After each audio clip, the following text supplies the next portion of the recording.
Oi pessoal, tá no ar o InfoMonday com as principais notícias que você precisa saber para começar sua segunda-feira bem informado. E o programa de hoje começa com um assunto que chama a atenção de muito investidor, os fundos imobiliários. Mari, como que os FIIs têm se saído nessa crise?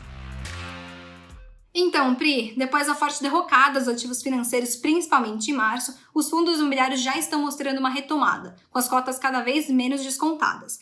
A gente fez um levantamento no InfoMoney que mostrou que dos 119 fundos imobiliários do IFIX, metade negociava em 20 de julho acima do valor patrimonial.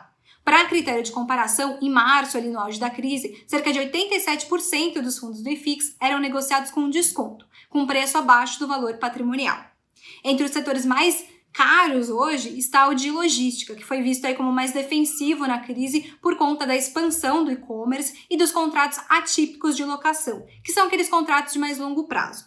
Enquanto alguns gestores seguem otimistas, inclusive ampliando as posições nesse segmento, outros acham que já ficou caro. Então eles estão aproveitando aí para se desfazer dos papéis e embolsar os ganhos.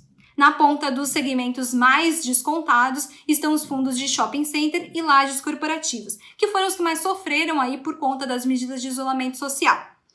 E a avaliação é de que pode ter nomes interessantes nesses segmentos de shopping e escritórios, só que o investidor tem que ter um viés aí de aplicação de mais longo prazo. Então não adianta ele querer investir hoje para querer ter ganhos no curto prazo.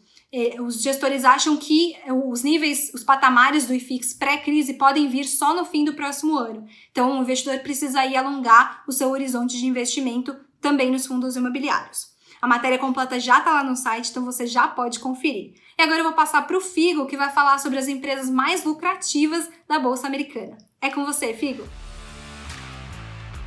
Mari, a gente pode ter uma troca de cadeiras aí na lista das empresas mais lucrativas nos Estados Unidos, né? Isso porque, segundo o ranking da Fortune 500, no ano passado, a Berkshire Hathaway, que é a empresa e o conglomerado do mega investidor Warren Buffett, ficou aí no primeiro lugar, né? A empresa mais lucrativa dos Estados Unidos, com lucro de mais de 81 bilhões de dólares. Só que neste ano a empresa está amargando um prejuízo com a crise, né? Enquanto as empresas de tecnologia como a Apple e a Microsoft estão lucrando, estão aumentando os lucros nesse cenário aí de pandemia, a Berkshire está perdendo espaço. Só no primeiro trimestre ela teve um prejuízo de quase 50 bilhões de dólares. Então, a gente vai soltar uma matéria nos próximos dias que vai analisar um pouco esse cenário, vai trazer essa lista das empresas mais lucrativas e falar um pouco sobre quais empresas que podem aí assumir o lugar da Berkshire no topo desse ranking. Bom, e os investidores também vão ficar de olho na agenda de indicadores econômicos, né, que está bastante movimentada aí nos próximos dias. A gente tem aqui no Brasil, na terça-feira, o CAGED e na quarta-feira a taxa de desemprego, né? São dados importantes do mercado de trabalho brasileiro que vão dar um panorama para a gente sobre como é que está a economia brasileira enfrentando aí esse cenário de crise, de pandemia. E lá fora, o principal indicador vai ficar na quinta-feira por conta do PIB dos Estados Unidos no segundo trimestre. É um dado bastante importante que também deve afetar o humor dos investidores na Bolsa. Bom, e por falar em economia, né, eu fiquei sabendo, Pri, que vocês fizeram uma análise sobre o impacto dos juros baixos. É isso? Pois é, Figo, nos próximos dias a gente vai divulgar no InfoMoney uma matéria que está bem interessante, que mostra que os juros baixos criam oportunidades para o país, para o desenvolvimento do país, semelhantes às oportunidades que a gente viu com o controle da inflação, com o Plano Real, no início da década de 90. Vale falar que a taxa básica de juros da economia, Selic, está em 2,25% ao ano, mínima histórica, e pode chegar a 2% ao ano ainda em 2020, segundo as estimativas do mercado.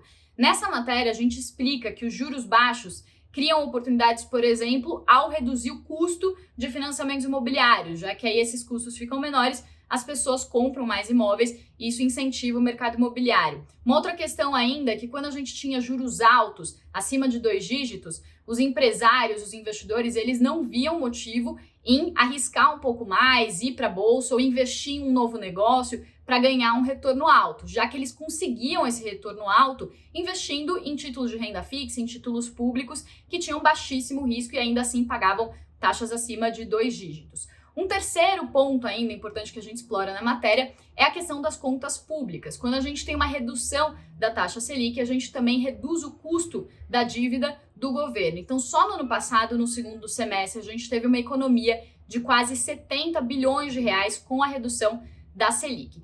E falando em economia, falando em decisões políticas, vou passar agora para o Marcos, que vai trazer um panorama do que é destaque na política nessa semana. Marcos.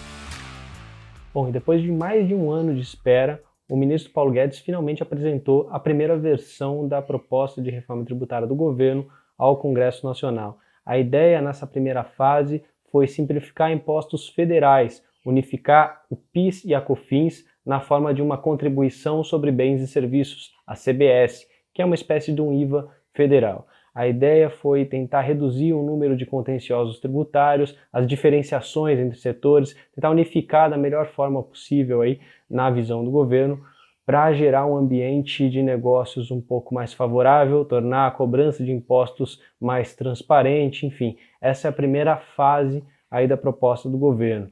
O governo decidiu fatiar a proposta de reforma tributária para ir avançando primeiro com os temas na avaliação do governo, de maior consenso.